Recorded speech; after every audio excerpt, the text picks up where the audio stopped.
এক পরিবার ছিল। সেই পরিবারে একটি টোনা, একটি টুনি আর তার দু সন্তান টোনা আর টুনি বাস করত। তারা এক বিরাট বহুল বাড়িতে বাস করত।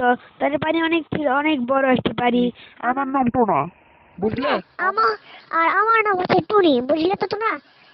আমার নাম টোনা আর আমার নাম টুনি।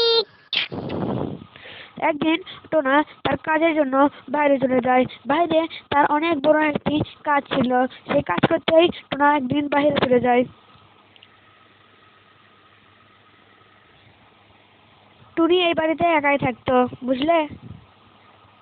মা, আমি একটু বাইরে খেলতে যাব। হ্যাঁ, আমিও যাব মা। যাই একটু, ঠিক আছে? আচ্ছা, তাহলে তোমরা বাইরে খেলতে যাও, কিন্তু নিজেদের ভালো মতো খেয়াল রেখো। ঠিক আছে, আমরা খেয়াল রাখবো। এই বলে টোনা আর টুনি বাইরে খেলতে চলে যায়। তারপর টোনা আর টুনি খেলতে আসে তার বন্ধুদের সাথে, পিনাট আর পিনিটির সাথে।